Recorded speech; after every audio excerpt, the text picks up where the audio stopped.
নিজেদের চেষ্টায় জান্নাতে যাওয়া সম্ভব না, কারণ জান্নাত অনেক উপরে, 7 আসমানের নিচে জান্নাত নাই, সিদরাতুল মুনতাহা পর্যন্ত জান্নাত নাই। কোনো বিমান রকেট নিজেদের চেষ্টার দ্বারা কেউ কোনোদিন সেখানে উঠতে পারবে না। আল্লাহ রাব্বুল আলামিন এই জন্য বলেন, বান্দারে তোমরা অনেক নিচে, জান্নাত অনেক উপরে, তোমাদেরকে উঠাইবার জন্য আমি আল্লাহ দয়া করে রশি ছাড়লাম, ওই রশিকে শক্তও করলাম।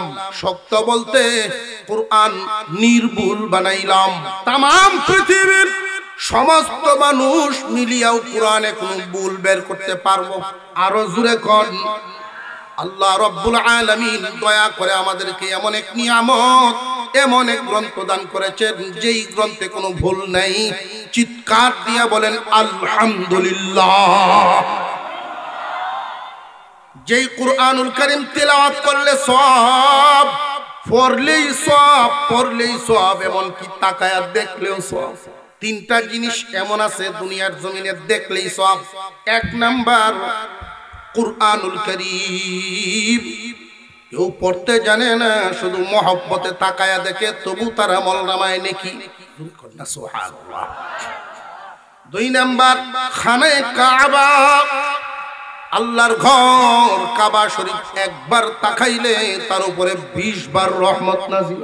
3 নাম্বার যাদের আব্বা আম্মা দুনিয়াতে জিন্দা আছেন আর সন্তানের আচরণে মা বাপ তার প্রতি খুশি আছে, যেই সন্তান মা বাবার মনে খুশি রাখেন, এমন সন্তান যদি মা বাবার চেহারার দিকে একবার মায়ার নজরে তাকায়, তার আমলনামায় আল্লাহ পাক হজের সওয়াব লিখে দেন।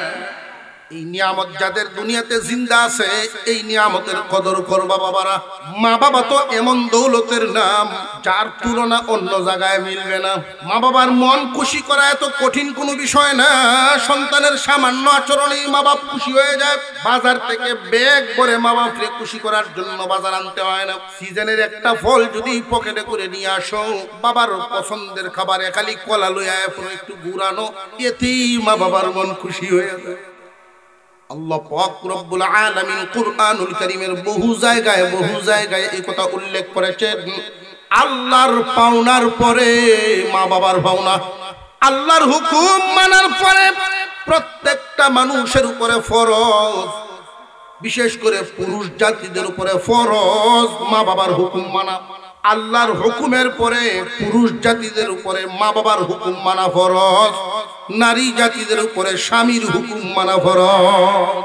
ওই জান্নাত আমি আল্লাহ এমন ভাবে বানাইছি, তোমার মন কোনোদিন ওইখান থেকে বের হইতে চাইবে না। এমন ভাবে সাজাইছি তোমার চোখ ওইটা না দেখতে কোনোদিন চাইবে না। আল্লাহ রাব্বুল আলামিন এই অফুরন্ত জান্নাত, অফুরন্ত সুখের জায়গা বানায় রাখছেন। এক একজন ইমানদার এক একটা জান্নাতের মালিক।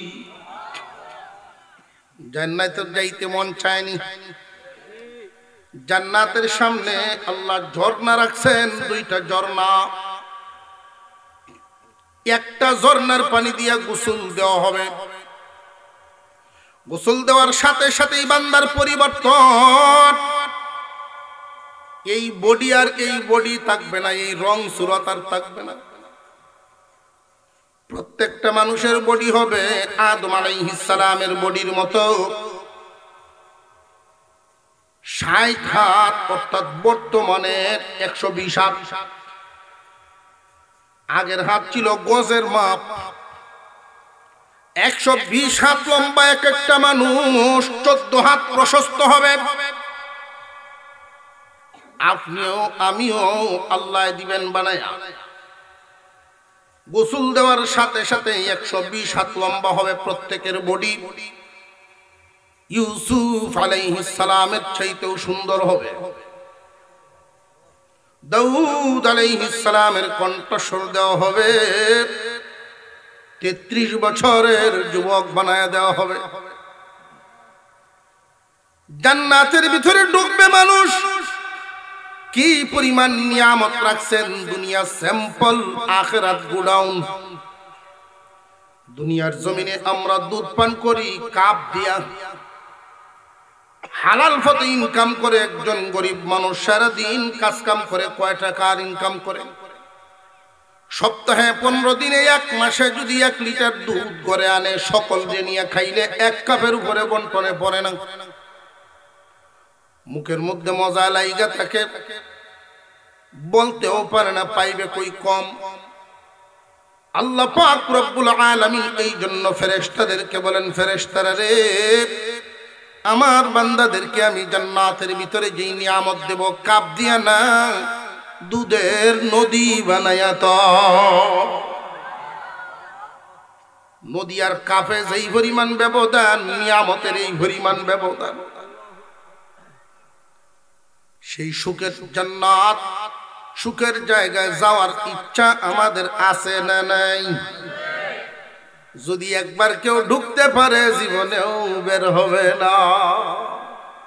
ঢুকতে পারলি জান্নাত হলো আমাদের আসল বাড়ি। প্রত্যেকের নামেই আল্লাহ বানায় রাখছেন। আমরা এখানে যারা আছি, কেউ যদি একটু কুচখবর হয় যে সুনামগঞ্জ তো তোমার দাদার নামে দেখছি 3 শতক জায়গা, দৌড়দৌড়ি আরম্ভ না। এখন জান্নাতে আমাদের নামে RORCS করা, শুধু লাইন ধরে যাইতে পারলেই মালিক। সেই সুখের জায়গা, আরামের জায়গা, ওইখানে যাওয়ার যদি ইচ্ছা থাকে, তাহলে প্রথমে বুঝতে হবে জান্নাত আল্লাহ রাখছেন কোন দিকে, ডান দিকে নাকি বাম দিকে, সামনে নাকি পিছনে, ডানে না বামে, সামনে না পিছনে, এটা আগে বুঝতে হবে। ঢাকা থেকে আপনি সিলেট যাবেন, চিটাগাঙ্গের টিকিট কাটলে জীবনেও পৌঁছতে পারবেন না। দিকটা আগে নির্ণয় করতে হবে। দিক নির্ণয় করার জন্য কুরআনুল কারীমের এক আয়াত, জান্নাত আল্লাহ কোন দিকে রাখছেন, এই আয়াত পড়লেই বোঝা যায়। যেই দিন আদম এবং হাওয়া দুজনকে জান্নাত থেকে আল্লাহ বের করেন, ওই দিন মহান মাওলা বলেছিলেন, কুলনা বিতু মিনহা জামিআ, ও আদম হাওয়া, তোমরা সব নিচে নেমে যাও, নিচে নেমে যাও। আল্লাহ পাক যে বললেন, এর দ্বারাই বোঝা যায় জান্নাত কোন দিকে। আপনারা ঘুমায় গেছেন।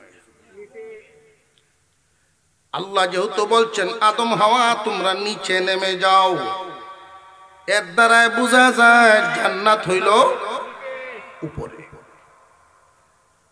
আল্লাহ যেহেতু বলছেন ও আদম ও হাওয়া জান্নাত থেকে বের হয়ে নিচে নেমে যাও, এতে বোঝা গেল জান্নাত দিক পাইলাম, জান্নাত হলো উপরে। কি পরিমাণ উপরে, এখন এইটা বুঝতে হবে। যদি 1 লক্ষ মাইল উপরে হয়, 5 লক্ষ মাইল উপরে হইল, বা 1 কোটি মাইল উপরে হইল, তাহলে তো আমাদের আগে ইহুদি খ্রিস্টান কাফেররা যাইব। কারণ বিমান রকেট মুসলমানের চাইতে এদের হাতে বেশি। আল্লাহ পাক রব্বুল আলামিন 1 লক্ষ 5 লক্ষ 1 কোটি মাইল উপরে জান্নাত রাখেন নাই যে রকেট আর বিমান দিয়ে তোমরা জান্নাতের লাগাল ভাইবা, এই পরিমাণ উঠায় রাখেন নাই। মহান আল্লাহ পাক রব্বুল আলামিন যে আসমান সাজাইছেন, খুব লক্ষ্য করে দেখি উপরের দিকে আল্লাহ কি কি রাখছেন। প্রথমে যখন আমরা আসমানের দিকে তাকাই, প্রথমেই তাকালে দেখতে পারি একটা সূর্য। ওই সূর্যটা পৃথিবীর থেকে 13 লক্ষ গুণ বড়। আল্লাহু আকবার বলেন, আরো জোরে বলেন আল্লাহু আকবার। পৃথিবী থেকে 13 লক্ষ গুণ বড় এই সূর্য, দেখা যায় তো বলের মতো বিশাল আকারের সূর্য। বলের মতো দেখা যাওয়ার কারণ হলো দূরে থাকার কারণে বিশাল আকারের সূর্যটা পৃথিবী থেকেই 13 লক্ষ গুণ বড়। 1 গুণ 2 গুণ 1000 2000 গুণ না, 1 লক্ষ 2 লক্ষ না, 13 লক্ষ গুণ বড়। 13 লক্ষ গুণ বড় সূর্যটা পৃথিবীটার থেকে। তাহলে এই সূর্য বলের মতো দেখা যায়, কারণ হলো ওই সূর্যটা 9 কোটি 30 লক্ষ মাইল দূর। 1 কোটি 2 কোটি মাইল দূরে নয়, 9 কোটি 30 লক্ষ মাইল দূরে। ওই আলোটা যখন পৃথিবীর জমিনে আইসা পড়ে, এই আলোর একটা গতি আছে, কি পরিমাণ দ্রুত গতিতে চলে। বিজ্ঞানীরা মেপে দেখেছেন প্রতি সেকেন্ডে 1,86,000 মাইল যাইতে পারে। এই পৃথিবীর জমিনে সবচাইতে সৃষ্টি জগতে দ্রুত গতিতে চলতে পারে আলো। আমরা যে উপরের দিকে তাকাইলাম, সূর্য পাইলাম, আরো কিছু আছে না নাই? তারকারাজি মার্বেলের মতো দেখা যায়। এই তারকাগুলির অবস্থা হলো হাজার হাজার সূর্য মিলেও একটা তারার সমান হবে না। হাজার হাজার সূর্য মিলেও একটা তারার সমান বড় হবে না। তাহলে এই তারাটার এত ছোট দেখা যায় যে মার্বেলের মতো সূর্যের চেয়েও ছোট লাগে। কারণ কি? যে তারকাটা আরো অনেক উপরে। ওই তারকা কি পরিমাণ উপরে, এটার মাপকাঠি কেউ আবিষ্কার করতে পারে নাই।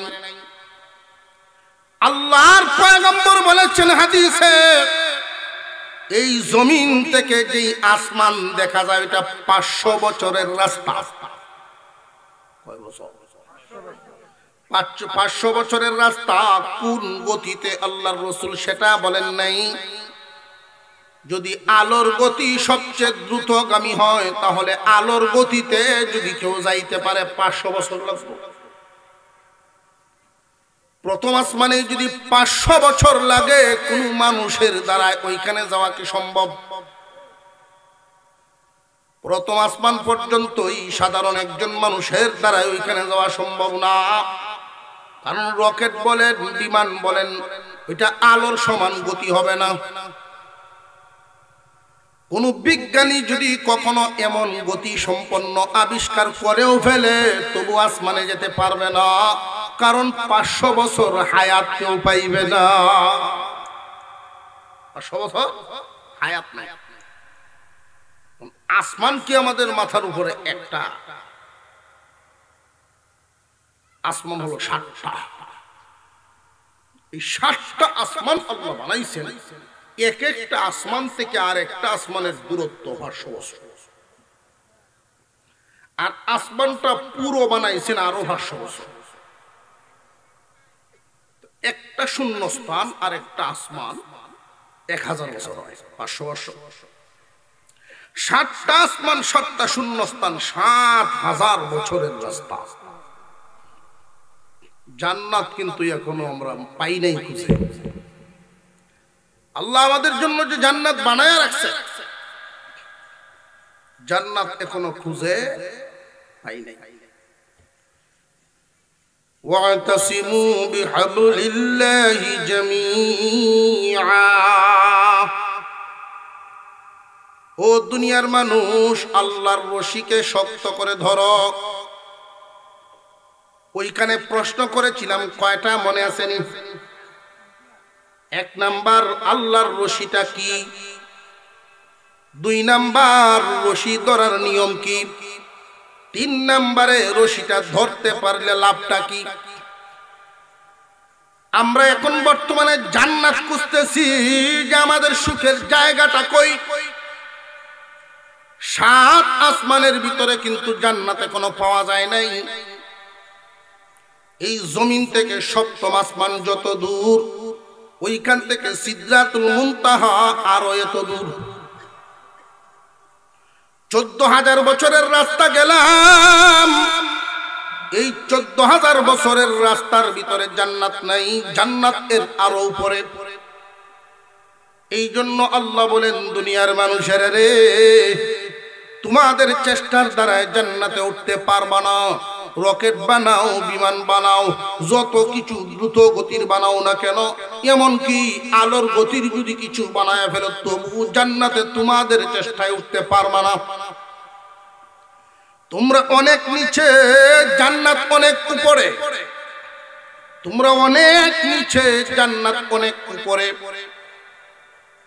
নিচে যদি কেউ পড়ে যায়, ধরুন কুয়ার ভিতরে কেউ পড়ে গেল, গভীর কুয়া, ওই নিচের মানুষটা নিজে নিজে উঠতে পারবে না।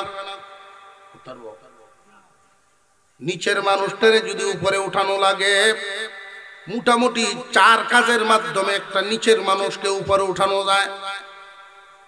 1 নাম্বার কাজ, উপর থেকে কিছু ছাড়তে হবে। 2 নাম্বার চিন্তা রাখতে হবে, যা ছাড়বেন মজবুত করে ছাড়তে হবে। 3 নাম্বার নিচ থেকে ধরতে হবে। 4 নাম্বারে উপর থেকে টানতে হবে। আল্লাহ পাক রব্বুল আলামিন বলেন, বান্দা বান্দিরা, তোমরা অনেক নিচে, জান্নাত অনেক উপরে, নিজেদের চেষ্টায় আসতে পারবা না। এই জন্য আমি রশি ছাড়লাম, রশিটা আমি শক্ত করলাম। ধরবাই তুমি, টান দিয়া আবার উঠাইমো আমি। 4 কাজের মধ্যে আপনি আমাকে জান্নাতে নেওয়ার জন্য আল্লাহ রশি ছাড়লেন, শক্ত করলেন, ধরব আমি, উঠাইবেন তিনি। মানে বোঝা গেল কি, 4 কাজের 3টাই করবেন আল্লাহ, একটা করব আমরা, তাহলেই খুঁজে পাওয়া যাইব জান্নাত। আল্লাহ পাক রব্বুল আলামিন বলেন, দুনিয়াবাসী, আল্লাহর রশিকে শক্ত করে ধরো। আল্লাহর রশি ধরলে আল্লাহর তৈরি জান্নাত। 3 প্রশ্নের একটার উত্তর পাওয়া গেছে নি, যে রশিটা ধরতে পারলে লাভটা কি?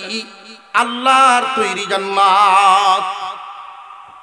ওয়াতাসিমু বিহাবলিল্লাহি জামিআ। ও দুনিয়ার মানুষ, আল্লাহর রশিকে শক্ত করে ধরো। যারাই রশি ধরবা তারাই জান্নাত পাইবা, যারা রশি ধরবা না, আল্লাহর রশি যারা ধরবে না, তারা জান্নাত। আপনারা আজকে একটু দুর্বল দুর্বল লাগতেছে আমার কাছে। হাঞ্জার দুর্বল হইল। এই আল্লাহর রশি পর্যন্ত বয়ান শুনিয়া, যে আল্লাহর রশি যারা ধরবো তারাই জান্নাত। দূর থেকে বইয়া শুনতেছে, মাহফিল গিয়ালাম নাই, দূরে বইয়া শুনি। বাকি এর ভোরের ওয়াজ রশি কারে কয়, কেমনে ধরন লাগে, এটা আর শুনছে না। শুধু রশি ধরলে জান্নাত তৎকালীন হচ্ছে। এখন তো বেটার মাথা নষ্ট, রশি পাইতাম পাইতাম, জান্নাত তোমার জান্নাত। রশির চিন্তায় 3 দিনের তবলিগ গেল, পাইল না। 1 চিল্লা লাগাইলো, তবু ভাইল না। মক্কা মদিনা ঘুরে আইছে, রশি ভাইল না। আর একদিন সার দোকানো বইয়া রশির সংবাদ পাইছে। চায়ের দোকান দিত, সব ধরনের লোক পাওয়া যায়, সংসদ ভবনের মতো। জ্ঞানী গুণী বুদ্ধিজীবী, রাজনীতিবিদ, ডাক্তার, ইঞ্জিনিয়ার সব এখানে আছে। চার দোকানো কোন এক কথা যদি দোকানো উঠানো যায়, সার দুয়াবার হুজে ছেড়ে দিব এই কথা। যখন এই দোকানে সে বলছে যে আল্লাহর রশিটা কি, আল্লাহর রশি তো বুঝতেছি না, এমনি একজনের সমাধান দিয়েছে, আল্লাহর রশি অন্য হানো খুঁজে পাইতে না, ফরিদপুর জানলাম আছে না, আর হুজুরাগণ আছে না নাই? ছোট এক বাচ্চা ফেটে অসুখ হয়েছে, পাতলা পায়খানা করতে করতে আধা মরা। তো মা বাবা লয়ে গেল হাসপাতাল, ডাক্তারের কাছে। ডাক্তার সব চিকিৎসা দিচ্ছেন, নাও এই সিরাপটা ভালো করে খাওয়াইও, বাচ্চার অবস্থা তো খুব দুর্বল করে লাইছো, তবে খাওয়ানোর আগে ভালো করে জাকি দেনি। রাস্তা তাই একজন আর একজন সারে যে কইল জাকির কথা কি বুঝছস? আমি যারা বুঝছি, আমি তোরা মাতো, তুমি তোর ভাও ধরে জাকি। বোতলের মুখ কাকুরবার আগে এক জাকিতেই বাচ্চা শেষ। মামা মেরে রাখছে। পরের দিন ডাক্তারের কাছে গিয়ে জিজ্ঞাইল কি পদ্ধতি দিলেন, বাচ্চা তো মারা গেল। আরে আমি বুঝাইছি একটা, বুঝছেও আরেকটা। আমি বলছি তো বাচ্চা জাকি দেওয়ার জন্য না, বুথল জাকি দেখা হইতে বলছি। আল্লাহ কইছেন রশি একটা, আর এরা বুঝছে আর একটা। তারা মনে হচ্ছে ৮ রশি আল্লাহর রশি। এমন ভ্রান্ত, নিজের স্বার্থে কোরআনের আয়াতকে বিকৃত করে নিজের স্বার্থ উদ্ধার করে এমন ভণ্ড এই জমিনে মানুষের ঈমান চুর অহরহ ঘটতেছে। ভুল জায়গায় যাবেন, ভুল বুঝবেন, বাচ্চার কাছে যান, আপনার যাইব ঈমান।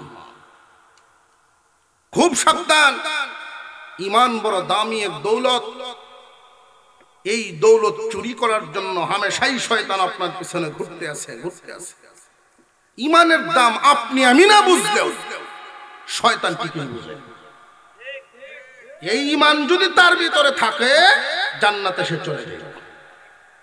এই জন্য খুব সাবধান, ঈমান হেফাজত করতে হবে। আল্লাহ পাকের রশি, তাম দুনিয়ার সকল মুফাসসির একমত, এখানে কোনো দ্বিমত না, যে আল্লাহর রশির নাম হলো কুরআনুল কারীম। আল্লাহর রশির নাম কুরআন। মুসলমান ইমানদার ভাইরা আমার, আমাদের এই দেশ, আমাদের দেশের মানুষ সাদা সিধে সরল মনা মুসলমান, পীর আউলিয়া ভক্ত, আলেম উলামা ভক্ত, নরম মনের মানুষ আমাদের এই বাংলাদেশের মুসলমান। আলেম উলামা পীর মাশায়েখদের প্রতি ভক্তি শ্রদ্ধা অনেক বেশি। এই জন্য এই কথাগুলো আমার আপনার সামনে পেশ করা লাগে, মানুষের সামনে পেশ করা লাগে। শয়তান কিছু অযোগ্য মানুষরে পীর সাজায়া সমাজে ছেড়ে দিচ্ছে। জনসাধারণ না বুঝার কারণে এই অযোগ্যদের কাছে গিয়া পীরালির কিছু দিক নির্দেশনা তো পায়ই না, বরং ঈমান আমল বরবাদ হয়। নামদারি পীর যারা, এদেরকে আমি বলি ভণ্ড। ভণ্ড একটা শব্দ, এটার আসল অর্থটা কি? ভণ্ড কারে কয়? মনে করে একজন মানুষ ডাক্তারি পাশ করে নাই, যখন চেম্বার খুললে বসে নামের আগে লেখছে ডাক্তার অমুক, বলে রুগী আইব কম। আসলে সে ডাক্তার না, লেখা রাখছে ডাক্তার। সে আসল ডাক্তার না, ডাক্তার নামের ভণ্ড, যার মধ্যে যেই যোগ্যতা নাই সেটার দাবি করার নাম ভণ্ডামি। ভণ্ড শব্দটা কোথায় লাগানো লাগে? এটা হলো যার মধ্যে যেটা নাই সেটার দাবি করার নাম ভণ্ড। যে পীর হওয়ার যোগ্যতা নাই, যোগ্য না, সে যদি পীরালি শুরু করে, পীর নামের ভণ্ড, পীর নামের ভণ্ড। মুসলমান ইমানদার ভাইয়েরা আমার, খুব সাবধান থাকবেন। ঈমান হেফাজত করার জন্য এই সমস্ত মানুষের দ্বার কাছ থেকে দূরে থাকবেন। বিশেষ করে প্রত্যন্ত অঞ্চল, গ্রাম অঞ্চল, ওইগুলোতেই ওদের আস্তানা বেশি। গারে সাদা সিধে মানুষ পায়, সহজেই এদের সাথে মিশিয়া যায়।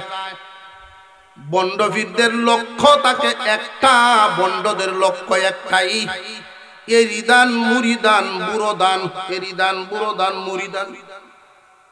এটিতে খুব আমদানি হয় এদের। খুব সাবধান। আল্লাহর রশির নাম কি? বয়ান থেকে কি বুঝলেন? আল্লাহ যে বললেন ওয়াতাসিমু বিহাবলিল্লাহি জামিআ। ও দুনিয়ার মানুষ, আল্লাহর রশিকে শক্ত করে ধরো। উত্তর দিবেন, আল্লাহর রশিটার নাম কি? ধরতে পারলে লাভ কি? আল্লাহর তৈরি। নিজেদের চেষ্টায় জান্নাতে যাওয়া সম্ভব না, কারণ জান্নাত অনেক উপরে, 7 আসমানের নিচে জান্নাত নাই, সিদরাতুল মুনতাহা পর্যন্ত জান্নাত নাই। কোন বিমান রকেট নিজেদের চেষ্টার দ্বারা কেউ কোনোদিন সেখানে উঠতে পারবে না। আল্লাহ রাব্বুল আলামিন এই জন্য বলেন, বান্দারে তোমরা অনেক নিচে, জান্নাত অনেক উপরে, তোমাদেরকে উঠাইবার জন্য আমি আল্লাহ দয়া করে রশি ছাড়লাম, ওই রশিকে শক্তও করলাম।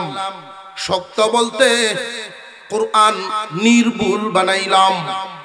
তামাম পৃথিবীর সমস্ত মানুষ মিলিয়াও কোরআনে কোনো ভুল বের করতে পারবো?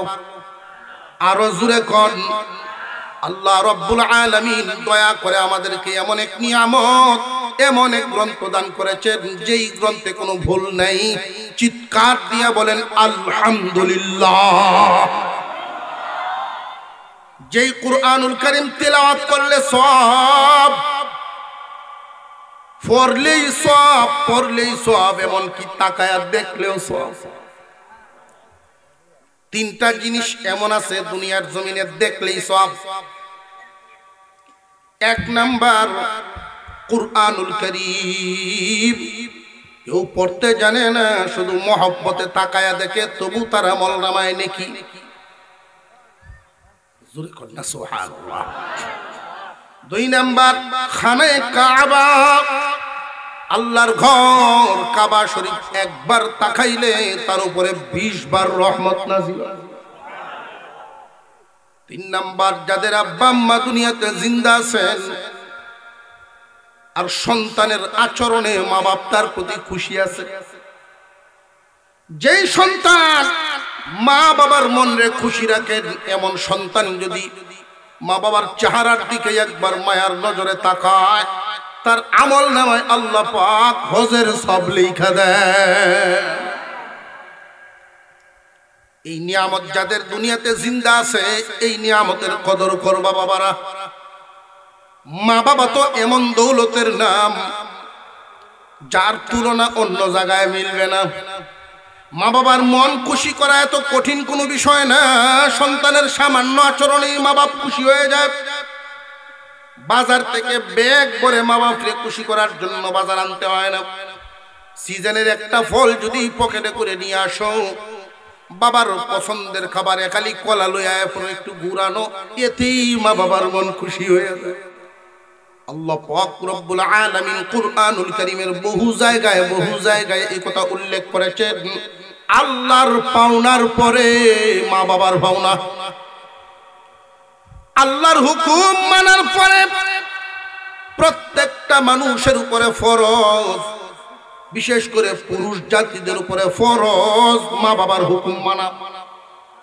আল্লাহর হুকুমের পরে পুরুষ জাতিদের উপরে মা বাবার হুকুম মানা ফরজ, নারী জাতিদের উপরে স্বামীর হুকুম মানা ফরজ। আমি বাপু দুইজনের একটা ঘটনা আপনাদেরকে শোনাই, আন্দাজ করতে পারবেন মা বাবার হুকুমটা ওজন কত। আমাদের অঞ্চলে একজন আলেম ছিলেন আল্লামা হুসাইন আহমদ মাদানী রহমতুল্লাহি আলাইহি সাথী ভাই, আল্লামা মুবারক আলী রহমতুল্লাহি আলাইহি। তারা একসাথে পড়াশোনা করছে। উনি দেশে আইসা গৃহস্থিত লাগছেন, সমাজও নামছেন, মাদ্রাসা একখান করছেন, মসজিদ একখান বানাইছেন। মসজিদ তেলোয়ারি নামে পরিচিত, তেলোয়ারি মসজিদ। ওইখানে সপ্তাহে একদিন জুমা পড়াইতেন, হাজার মানুষ। তখনকার সময় মাদ্রাসা একখান করছে আর গৃহস্থির সাথে সময় দেন। ওনার থিওরিটা, ওনার চিন্তা হলো মুসলমানদেরকে দুনিয়াদারি শিখাইছে। মুসলমানি পদ্ধতিতে, ইসলামের পদ্ধতিতে দুনিয়াদারি কেমনে করা লাগে ওইটা শিখাইতে। অনেক মুসলমান দুনিয়াদারি করে ঠিক ইন্দুয়ানি তরিকায়। সকালে দোকানের জিনিস আনতে গেছেন, দোকানদারে জিগাইবেন যে ভাই একটা বস্তু এটা আমার দরকার, পেঁয়াজ নাই গরম, সব রেডি, তখন ফেজের লাগি রান্দা বইতে পারতেছে না, আমি খাইয়া যাই তোমার একটা এমনি হইব পয়সা তো তুমি কয়দিন ভরে দিবা, যেহেতু বাকি নেও সব সময়। এমন আছে না 1 মাস 1.5 মাসের উইলি একসাথে দেয়, কুতে টিয়া ভাড়াইলে ভরে দেয়, বেটার দিত না মাল। আমি বউনি করছি না, হলো বউনি কি তা বুঝুননি শব্দটা, বেচ্চাটা হলো আমি বউনি করছি না, তেমন যেত না। এটি ইন্দুয়ানি মতবাদ, মুসলমানের না। ব্যবসায়ীদেরকে আল্লাহ জান্নাত দিবেন, নবীগণ, সিদ্দিকগণ, ওলিগণ, আল্লাহর ওলিদের সাথে, এমনি না। তুমি ব্যবসা করে মাল বেচে লাভ করতেছো, তাহলে এত বড় মর্যাদা আল্লাহ তোমার জন্য রাখছেন কেন? যে তোমার দ্বারা কিছু এমন কাজ করা সম্ভব যেই কাজ অন্যদের দ্বারা সম্ভব না। ওই যে লোকটা বিপদে পড়ে মাল নিতে আইছিল, তুমি বউনি করছি না না কইয়া যদি দিয়া দিতা, ওই সব তুমি পেয়ে যেতা।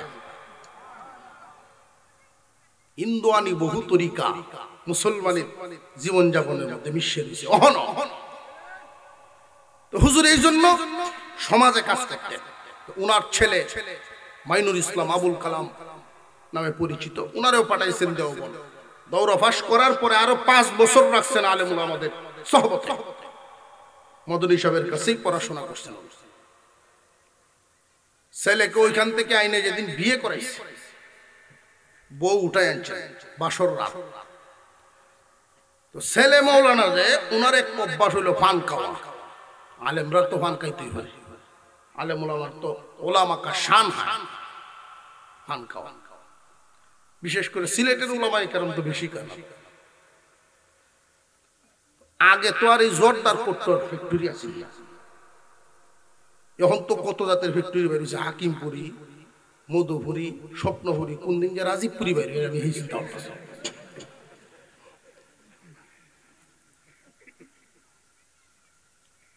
জোরদার কোম্পানি নাই, হুজুর ফাটা খাইতেন, সাদা ফাটা নাই।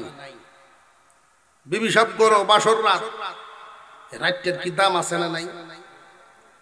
বুড়ে বুড়ে মাথা লড়ায়, আড়াই আলছে রাতে। আহারে মোহব্বত যদি থাকে সারা জীবন এই বাসর রাত, আর মোহব্বত না থাকলে সারা জীবন কাল রাত।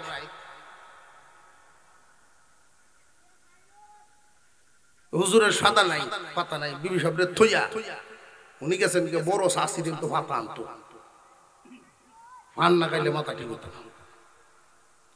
এমনি হুজুরের জাব্বা মোবারক আলী সাহেব, উনি বাইরে আয় দেখেন ঘরের দরজা খোলা, লাইট জ্বলতেছে। আস্তে আস্তে আগে আইসেন, আয় দেখেন বৌমা একলা। মা মৌলানা সাহেব কই? উনি পান খাইবেন কয়ে বাইরে গেছে। লাডি খান লইয়া বউর সামনে আর কিছু কইছিল না, উড়ানো বইছে যেন গেছে আইব। তো কিছুক্ষণ পরে দুই হাত, এক হাত পান সুপারি আর এক হাত মাথা লইয়া আয়া ঢুকছে। শুধু বাউন্ডারির ভিতরে আয়া ঢুকছে। এমনি জিগাইছেন, আবুল কালাম কই গেছিলেন আপনি এমন বরকতপূর্ণ রাতে? ছেলের জন্য বরকতপূর্ণ রাত নাই রে জাব্বা, আমার কাছে তো ভাত আসিল না, আমি পান খাইতাম, বড় শাশির তো আনতাম আসলাম। আমি বুঝতে পারছি এই পানের গুরুত্বটা আপনার কাছে কি পরিমাণ বেড়ে গেছে। এই মুহূর্ত থেকে আমি আপনার জন্য ওই সাদা পান এগুলো খাওয়া হারাম করলাম। আল্লাহ করছে কি? কোরআন শরীফ আছে? কোরআনও নাই, বাফে হারাম করছে। যেই বলছেন উনি যে আমি আপনার জন্য হারাম করলাম, এইভাবে যে ছিল হাত উল্টাইছে, এই যে ছাড়ছেন বিয়ার দিনে সময় কি পুরানা জোয়ান, সারা জিন্দেগি উনার বৃদ্ধ বয়স আমরা পাইছি, উনার সামনে অন্যরা পান খাইতেছেন, উনি কোনদিন আর লড় নাই পান। বাবার হুকুমটা বুঝতে পারছেন? হোয়াইট কত এই মা বাপ নামক দৌলত যাদের আছে, এই নিয়ামতের শুকর কাজের মাধ্যমে আদায় করা। মা বাপে কইছে, মায়ের ছেলেরে ডাক দিছে, বাবা রে যেহেতু ছাগল দুইটা খিরাস, দুই ছাগলে দুধ দেয়, দুধটা প্রথমে তোর আব্বারে খাওয়াইস, এরপরে যেটা থাকে এটা তোর বাচ্চারা খেতে। প্রথমে তোর আব্বারে খাওয়াইস, উনি ছেলে কাছ থেকে আসতে আসতে দেরি হয়ে গেছে, দুধ খিরাইছে, খিরাইয়া লইয়া গিয়া দেখে বাপ ঘুমায় আসছে, পাশে মাও ঘুমায় আসছে। ডাক দেয় যে ঘুম ভাঙাইব, এই সাহস নাই। মার আদেশ তৈল আগে বাপের খাওয়াইস, এরপরে সন্তানরে খাওয়াইস। ফুলাফা নাইতাছে, বাপের পিছিয়ে ঘুরতেছে, দুধ খাইব, বাপের পিছিয়ে ঘুরতেছে যে আব্বা আমরা দেলাও, আমরা আগে দেলাও, পরে দাদারা দিবা না। আম্মা যেমনি কইছে এমনি। বাচ্চারা কানতে কানতে বাবার পায়ের কাছে ঘুমায় গেছে। যখন তাদের ঘুম ভাঙছে, ঘুম থেকে উঠে দেখে এই হালত, আমার নাতিরা এখানে ঘুমো, কারণটা কি? তুমি দি বাড়ি লইয়া দাঁড়ায় রয়েছ, আপনি যে না করছেন বাবারে আগে খাওয়াইয়া পরে আমার সন্তানরে খাওয়ানোর জন্য। ওরা চাইতে চাইতে কানতে কানতে এখানে ঘুমায় গেছে, তবু আমি দেই নাই যে আব্বারে আগে খাওয়াইমু, এর পরে আমার সন্তানরা দিব। মা বাপ দুজন কান্না শুরু করে দোয়া করতেছে আল্লাহর কাছে, আল্লাহ আমার পুত্রে বড় বানাইও, আমার পুত্রের অভাব দূর করে দিও, এমন দিলওয়ালা সন্তান আল্লাহর ওলি হয়ে যায়। দুনিয়াতে তিনটা জিনিস এমন দেখলেই সব, কুরআনুল কারীম, খানায়ে কাবার, আল্লাহর ঘর, মা বাবার চেহারা দেখলেই সব। আল্লাহ পাক রব্বুল আলামিন কুরআন যে নাজিল করছেন, কুরআনে কোনো ভুল আছে? জান্নাত তোমাদের অনেক দূরে, নিজেদের চেষ্টায় যেতে পারবা না, এই জন্য আল্লাহ বলেন রশি ছাড়লাম আমি, মজবুত করলাম আমি, এমন মজবুত কোনো ভুল কেউ খুঁজে পাবে না। ধরবাই শুধু তুমি, টান দিয়া উঠাইব আমি। যারাই এই আল্লাহর রশি নামক কুরআনুল কারীম ধরবা, তারাই জান্নাতে যাইবা। এখন প্রশ্ন হলো, কুরআনুল কারীমকে আল্লাহ রশি কেন বলেন? পৃথিবীতে আরো তো বস্তু আছে নিচের মানুষকে উপরে উঠানোর জন্য। মই বলতে পারতেন, বাঁশ বলতে পারতেন, রড বলতে পারতেন, রশি বললেন কেন? মুসলমান ইমানদার ভাইয়েরা আমার, খুব ভালো করে জানবেন আল্লাহ পাক রশি বলার কারণটা কি। জান্নাতে আর আমাদের দূরত্ব কি কম না অনেক? দুনিয়ার জমিনে একজন মানুষকে যদি গভীর কুয়া থেকে উঠাইতে গিয়া মই ছাড়েন, দেখা যায় না লোকটারে, অনেক দূরত্বের কারণে, অন্ধকার কুয়া, এই মইটা যদি তার ঘাড়ে পড়ে ব্যথা পাওয়ার সম্ভাবনা আছে না নাই?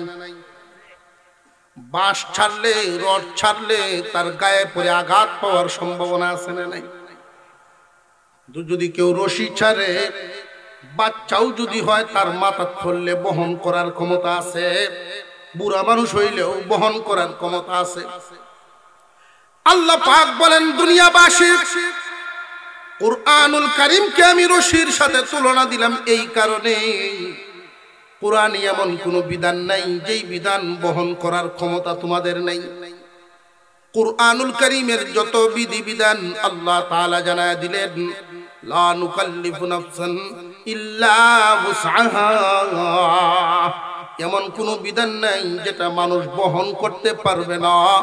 মানুষের সহ্য করার সহ্য ক্ষমতা কি পরিমাণ আছে এটা আমি আল্লাহ জানি। মানুষগুলো বানাইছি আমি, এদের ক্ষমতাও জানি আমি, কি পরিমাণ বিধান এদের উপরে দিলে তারা সহ্য করতে পারবে, সেই অনুযায়ী বিধিমালা দিয়া কোরআন সাজাইলাম। ওই কোরআনকে আল্লাহ এই জন্য রশি বলে ডাক দিলেন, তুলনা দিলেন। রশি বিধিবিধানগুলো সব মানুষে বহন করতে পারবে।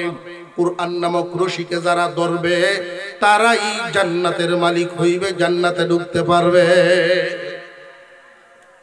এখন হলো ধরার সুরত। বাজার থেকে গিয়ে 130 টাকা দিয়া কোরআন শরীফের কপি আইনা যদি ধরে রাখেন তাহলে এই দরা সেই দরা না, দরায় দরায় বেশ কম আছে না না, ধরায় ধরায় বেশ কম আছে। গান শিখায় মাস্টার রাখতে মানুষে, এমন যমুনায় আসছে না এখন। শহরে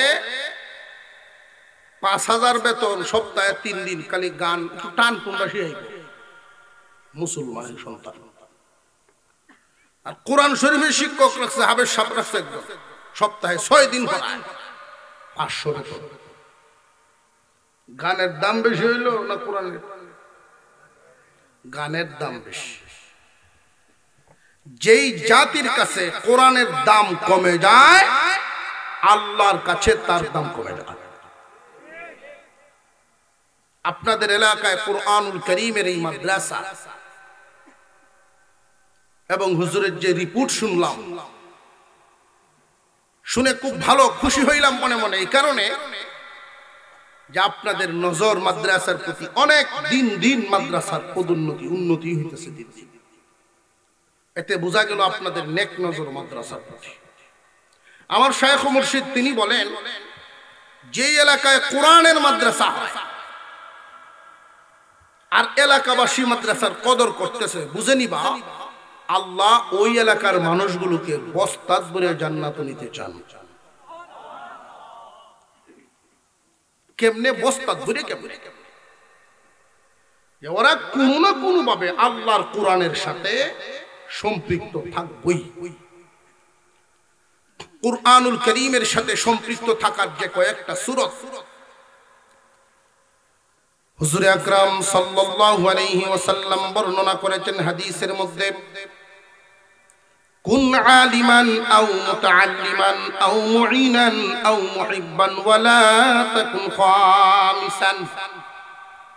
হয়তো আলেম হইবা, না হয় আলেমদের ছাত্র হইবা, না হয় আলেম উলামাদের কাজে সহযোগিতাকারী হয়ে যাইবা, আর নইলে মোহব্বত হইলেও করবা। কিয়ামতের কঠিন ময়দানে ওই কুরআন ওয়ালাদের অবস্থা কেমন হবে? হাদিসের মধ্যে নবীজি বলছেন, মুহাদ্দিসিনে কেরাম ব্যাখ্যা করে বুঝায় দিয়েছেন। মুহাদ্দিসিনে কেরাম কি ব্যাখ্যা করেছেন খুব ভালো করে বুঝবেন। কিয়ামতের কঠিন ময়দানে আল্লাহ পাক রব্বুল আলামিন ফেরেশতাদেরকে বলবেন, ফেরেশতারা রে, ওই বিশাল মাঠের মধ্যে তালাশ করো আগে হাফেজ এবং আলেমদের মা বাপ গুলো কই আছে। হাফেজ আলেমদের আব্বা আম্মা প্রত্যেকের মাথায় নূরের টুপি পরায়া দাও। হাফেজ আলেমদের মা বাবার মাথায় নূরের টুপি পরাইয়া এক কাতারে যখন দাঁড় করানো হবে, হাসরবাসীরা জিজ্ঞাসা করবে ওরা কারা? ফেরেশতারা বলবেন ওরা হইল হাফেজ আলেমদের মা বাপ। কারোর একটা সন্তান যদি হাফেজ আলেম বানাইতে পারেন, আপনি কামিয়াব, আপনার কপাল ভালো, একটা উসিলা বানায় ফেললেন। মহান মৌলাই করিম এরপরে হাফেজ এবং আলেমদেরকে বলবেন, তোমাদেরকে সুপারিশ করার অনুমতি দেওয়া হলো। সুপারিশ করার অনুমতি, কি পরিমাণ অনুমতি? একজন হাফেজে কুরআন 10 জন সাজাপ্রাপ্ত আসামির পক্ষে সুপারিশ করব। একজন আলেম অসংখ্য অগণিত মানুষের পক্ষে সুপারিশ করবে। যদি কারোর বংশে একজন আলেম থাকে, তারও কপাল খুলতে পারে। দুনিয়ার জমিনে আজকাল মানুষ ফখর করে যদি ছেলে ডিসি হয়, এসপি হয়, ইউনো হয়, পুলিশ অফিসার হয়, করেন না? কারোর সন্তান যদি হাফেজ হয়, এটার চাইতে দুনিয়াতে যদিও মর্যাদা কম, এটার চাইতে অনেক গুণ বেশি মর্যাদা হইব। কারণ দুনিয়ার চিত্র ওইখানে পুরাটা পাল্টিয়া যাইব। এই দুনিয়াতে একজনের সন্তান যদি বড় অফিসার হয়, এমপি হয়, মন্ত্রী হয়, বাবা যেমন ফখর করে, কিয়ামতের দিন হাফেজ আলেমদের বাবা মার দিল এইরকম ফখরওয়ালা হইব। চিত্র পুরা পাল্টিয়া যাইব।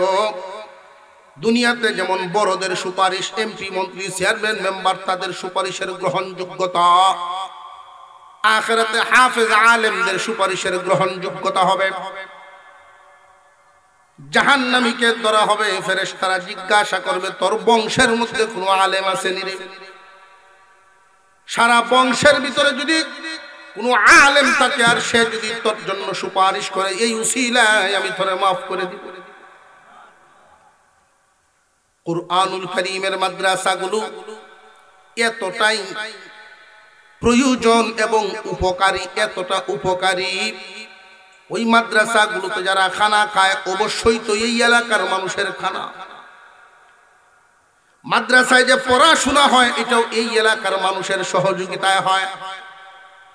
প্রথম সুসংবাদ, মাদ্রাসার তালিবে ইলমরা যা ঘোরাফেরা করে, এদের উসিলায় মুর্দেগানরে আল্লাহ মাফ করে দিবে। এদের উসিলায় আল্লাহ মুর্দেগানরে মাফ করে দিবে, মালে বরকত দিবেন। আল্লামা সিরাজুল ইসলাম রাহমাতুল্লাহি আলাইহি ব্রাহ্মণবাড়িয়ার বড় হুজুর, আলেম উলামা যারা প্রত্যেকই চিনবে ওনার নাম, মুফাসসির হুজুর নামে পরিচিত বড় হুজুর। এই বড় হুজুর রাহমাতুল্লাহি আলাইহির কাছে এক লোক মুরিদ, গরিব মানুষ, ভাই সব কই যায় না, আমরা উঠলে আমরা ভালো লাগে। একজন গরিব বেচারা হুজুরের মুরিদ, লোকটা খুব অভাবী। হাওরের মাঝখানে একটা গ্রাম, এই গ্রামে যারা বসবাস করে বেশিরভাগ মানুষের পেশা হইল মাছ মারে, হাঁস পালে, মাছ মারিয়া বিক্রি করে এটিতে সংসার চালায়। তার সংসারের ফুস বেশি, মানুষ বেশি, 6 জন গোলাম, তারা 2 জন। হুজুরের কাছে গিয়েছে দোয়া চাই, হুজুর খুব কষ্ট হইতেছে বাচ্চা কাচ্চা নিয়ে চলতে, একটু দোয়া করে দেন, অন্তত কষ্টটা আল্লাহ দূর করে। হুজুর বললেন তোমরা গ্রামও কি মাদ্রাসা আছে না একটা? জি হুজুর আছে। তো একটা ছাত্র লজিং রেখে এটা গেছে দোয়ান তো যে একবার খাইতারে আর একবার খাইতারে না। হুজুরে কি করে? হুজুরে করে একটা ছাত্র লজিং রাখ লাগে, এটা কি তার মনের পক্ষে হয়েছে না উল্টা হয়েছে? সামনে বইয়ে কান্দন শুরু করছে, হুজুর আমার ফুলাফুন খাওয়ান দিতাম পারি না, এই জন্য আইসি। হুজুর বলেন আমি যে চিকিৎসা দিছি বুঝে হইলে নে, নয় তো তোর হতে তুই যা। ফির সাহেবের কথা মানতে তৈব, তার অবশ্যই কোনো মঙ্গল আছে, তবে মঙ্গল কি কল্যাণটা কোন জায়গায় আছে এটা তার বুঝে আসে না। যার বুঝে আছে উনি দিচ্ছেন পরামর্শ। রাজি হয়েছে লজিং নিব, তো হুজুর করছেন কি 500 টাকা দিচ্ছেন মুরিদের। তখন 500 টাকা দিয়ে 1 বস্তা চাউল পাওয়া যেত। যে এই টাকা দিয়ে 1 বস্তা চাউল নিবে, নতুন নবীর বাগানের মেহমান, আমি পরামর্শ দিছি, আমিও শরীক হইলাম তোর সাথে। ছাত্র যখন রাখবা তারে কইয়া রাখবা আমি গরিব মানুষ, আমার ফুলাফানে যদি খায় তুমিও খাইবা, আমার দিকে যদি উবাস থাকে তুমি উবাস থাকবা। অনেক ধনীরার বাড়িতে লজিং থাকে না, রাখতারে না, ঝামেলা মনে করে না, অভাবী কৃপণ ঝামেলা মনে করে। অথচ কোরআনের একজন তালিবে ইলম, কোরআনের একজন মেহমান তোমার বাড়িতে আসা যাওয়া করলে ফেরেশতার আনাগোনা হইব, বাড়িতে ফেরেশতাদের আনাগোনা হইব। উনি গেছেন গিয়া লজিং একটা আনছেন মাদ্রাসা থেকে, চলতেছে 3 মাস গেছে। 3 মাস পরে দূর সম্পর্কের এক আত্মীয় হয়েছে। কিরকম দূর সম্পর্ক? পুরান স্বজন। এই বেটার দাদার শ্বশুর বাড়ির এক বেটা এসে নিজেরও না বাপেরও না, দাদার হয়ে বাড়ি, কুচ টাকার কথা। আমরা এরও যারা আছি অনেকেই তো কইতাম না দাদা কোন ব্যবস্থা, দাদা শ্বশুর বাড়ির লোক খুঁজ যাইছে, জিগাইতেছে অমুহের গোড়টা কোনটা, খুঁজে খুঁজে উঠছে, উঠানো বসান দিছেন, ঘরের ভিতরের পরিবেশ খুব ভালো না, এত করি ঘরের ভিতরে উনি বসছেন, বাহিরের চেয়ারটার মধ্যে নিয়ে বসাইছেন, বসাইয়া আলাপ সালাপ করতেছেন, কুচখবর নিতেছেন, কেমনে চলো, যে মাছ বিচ্ছিত তো চলি, ফুলাভান যে আমার ৬ ছেলে ২ মেয়ে ৬ জন, আর আমরা ২ জন, বড়টা ছেলে পড়াশোনা বাদ দিয়া সরাইতারি না, আমার সাথেই কামও নেই, আমার একটা কাম হলো, পকেট থেকে ১৫০০ টাকা উনি বাইর করে দিয়েছে, এই ১৫০০ দিয়ে কাগজপত্র ঠিক করবা, ফাস্টফুড বানাইবা, তোমার ছেলের বিদেশ পাঠায়, এই বেটা তো ফাস্টফুড বানানির পয়সাও নাই, এটাও হেই বান্দায় দিয়ে গেছে। বরকতের দরজা তো খোলা আসমানে, কিন্তু বরকত আইবা একদিক থেকে, আমরা বস্তা ধরছি আরেক দিকে, কথা বুঝে আসতেছে। উনি বাড়িতে গিয়া সেই সময় মোবাইল নেই হাতে হাতে, টেলিফোন করছে ছেলের কাছে, মালয়েশিয়া থাকে, ফুত একটা ভিসা পাঠাইবা, এই ভিসার পয়সা লোন যেত না, আমার হুরান আত্মীয় বেতন থেকে কাটতে কাটতে নিবা, আর এই দেশের যে খরচ বিমান ভাড়া ছাড়া এটা আমি দিয়ে দিতেছি, দান বিচ্ছে, এখন কি আর হুতে টেহা যাইব, বাপে দান বিচ্ছে যার বিমানের ভাড়া দেয়, হুতের আন্দাজ হয়েছে না, কার আইডিয়া, কার কাছে দিত আছে, পাঠাই দিছে ভিসা, এই দিক দিয়ে ব্যবস্থা করিয়া ছেলেরে বিদেশ পাঠাইছে, প্রথম মাসের বেতন ২০,০০০, ৫,০০০ কাটতে রাখছে ভিসার লাগে, ১৫,০০০ যে পাঠাইছে বাপে, বহুদিন পরে একসাথে ১৫,০০০ দেখছে, বহুদিন পরে একসাথে ১৫,০০০ টাকা তো দেখিয়া কান্দে কান্দে গেছে ব্রহ্মপুরিয়া হুজুরের দ্বারা, দুধ কিনে নিছে, ফল নিছে, হুজুরের খানকার সামনে, হুজুর বরকতের রাস্তায় একদিকে আর আমরা খুঁজি আরেকদিকে, ৩ মাসের ব্যবধানে আল্লাহ আমার দিন ঘুরায় দিচ্ছেন, পরিবারের রূপ ঘুরায় দিচ্ছেন। কোরআনের মাদ্রাসা যে এলাকায় হয়, আল্লাহর রহমত নাজিল হয়। অনেক সময়ের বিপরীত আমরা দেখতে পাই, কারণ হলো এলাকাবাসীর দুর্বলতার কারণে। কোরআন রহমত, কোন সন্দেহ আছে? আল্লাহ ছাড়ছেন আমাদেরকে জান্নাতে উঠানোর জন্য, রশির উসিলায় ধরবা, মজবুত করে ধরবা, অনেক নিচে হালকা করে ধরলে উঠতে পারবো না, মজবুত করে ধরে না, দেখশুন করে না, অবহেলার চোখে দেখে যখন নিজ স্বার্থে মাদ্রাসাকে ব্যবহার করব, আল্লাহ নারাজ হবে। নিজ স্বার্থ কি? আশা করি আপনাদের এলাকা আলহামদুলিল্লাহ ভালো চলে, যদিও কারোর মনে কোনো রোগ থাকে, এই রোগগুলো যেন আল্লাহ দূর করে দেন। আমি প্রায় জায়গায় কথাগুলো বলতেছি, কারণ শয়তান বেপরোয়া হয়ে লাগছে কোরআনের বিরুদ্ধে। তারে কি কমিটি রাখছে কিনা, কোন পদ আছে কিনা, কমিটি যদি না থাকে, পদ যদি না থাকে, লজিংও রাখতো না, চান্দাও দিত না। তাহলে কি কোরআনের মহব্বতে কাজ করে না পদ পদবীর কারণে? আল্লাহ নারাজ হয়ে যায়। কোরআন নিয়ামত, রহমত। মুসলমান ইমানদার ভাইরা আমার, জেনে রাখবেন পানি মানুষের জন্য উপকারী, কিন্তু পানির রূপ যদি উল্টা ধারণ করে, মানুষের জীবন চলে যায়। পানিতে পড়ে মানুষ মরেনি না? মরে না। আগুন মানুষের জন্য উপকারী বস্তু, কিন্তু আগুন যদি উল্টা রূপ ধারণ করে পুরে ছাই বানায় দেবে। তুমি লাগালাগি করবা, শয়তানে লাগো, আল্লাহ ওয়ালাদের সাথে, কোরআন সাথে, মসজিদ মাদ্রাসার সাথে যেন লাগালাগি না করো। খুব সাবধান, এই মাদ্রাসাগুলো আল্লাহর নিয়ামত, কুরআনুল কারীম পড়া হয়, ওইখানের সাথে যেন দিল সব সময় সাদা দিল নিয়ে বসা হয়। যতক্ষণ করবা যা করবা আল্লাহর সন্তুষ্টির জন্য, আল্লাহর রহমত তোমার জন্য বাজেট হবে। নিয়ামতি মাদ্রাসাগুলো আলহামদুলিল্লাহ, আল্লাহ তাআলা যেন দিন দিন মাদ্রাসার তরুক্কি দান করেন, বলুন আমিন।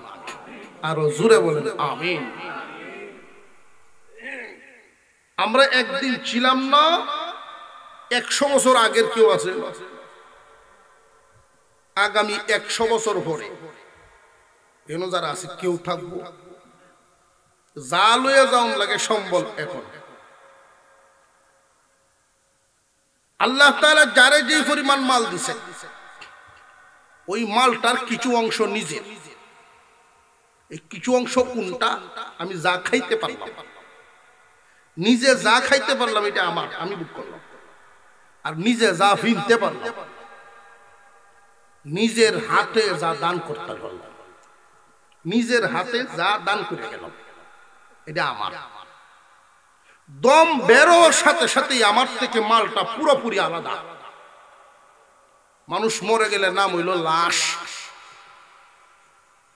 লাশাই কিচ্ছু নাই, রেখে যাওয়া মালপত্র সবকিছু, এমনকি তার হরণের কাপড়টি পর্যন্ত তার থাকে না। তোমার হাতে তোমারটা করে যাও। হাসরের মাঠে মানুষ আফসোস করবে আর বলবে আমি আরো কেন করলাম না, সাহাবায়ে কেরামের ঘটনা শুধু শুনতাম, আমল কেন করলাম না, তাদের মতো কেন করলাম। আল্লাহ পাক রব্বুল আলামিন আমাদের সকলকে সহি বুঝার তৌফিক দেন, বলুন আমিন। এটা মাদ্রাসা, এই মাদ্রাসাগুলো আপনাদের সকলের সহযোগিতায় চলবে। আল্লাহর দেওয়া দৌলত, আল্লাহর রাস্তায় দেওয়ার মন তৈরি করে রাখা। আর প্রথমে আপনাদের কাছে আমার আবদার থাকবে, আমি মুসাফির মানুষ, দোয়া করব আপনাদের জন্য। রাসূল যে বললেন সবাই তো আর দিতে পারে না, এই জন্য রাসূল 4টা পদ্ধতি, হয়তো নিজেই পড়ো কোরআন, নিজে পড়ো, আলেম হও। যদি হইতে না পারো, আলেমদের সামনে সারা জীবন ছাত্রের মতো থাকবা। 3 নাম্বার, আলেমদের সাহায্যকারী, কোরআন যেখানে তালিম হবে সাহায্যের মধ্যে লেগে যাও। আল্লাহ যারে যেই হালতে দিবেন সেই হালত অনুযায়ী সাহায্যের মধ্যে লাগবে। সাহায্য করার ক্ষমতা নাই বান্দা, মুহাব্বতকারী হলো থাকবা, মুহাব্বত করে নেওয়ালা। আমি মাদ্রাসার জন্য আপনাদের কাছে কিছু চাইব, চাওয়ার নিয়ত করছি। যদি অন্তত মাদ্রাসাকে, কোরআনের এই মারকাজকে মুহাব্বত করেন, সবাই তো দিতে পারবে না, যারা যারা দিবেন সকলে দোয়া করব মিলে তাদের জন্য। এটা পারবো না ইনশাআল্লাহ? আমরা সকলে মিলে দাতাদের জন্য দোয়া করব। আমি প্রথমেই একজন মানুষ তালাশ করতেছি, যেহেতু হাওর অঞ্চল, আল্লাহ তাআলা আপনাদেরকে নিয়ামত দিয়েছেন, বেশি বেশি দান পান। উজান অঞ্চলে জমাজুরির পরিমাণ, হাওর তাকে ছোট ছোট, দান তাকে খুব কম। বড় বড় গিরস এখানে যারা আছে, আল্লাহ দিয়া নিয়ামত, 5 মণ দান দিতে পারবেন এরকম একজন মানুষ দেখতাম। কেলা আসুন, এমন কি কেউ আসুন 5 মণ? যুবক তুমি কারো, একটু কারো, তুমি নাম কি ভাই? মোহাম্মদ আবু জাহের। নারে তাকবীর। আল্লাহ তুমি দেখছো তোমার বান্দা আবু জাহের, তোমার দেওয়াই তোমার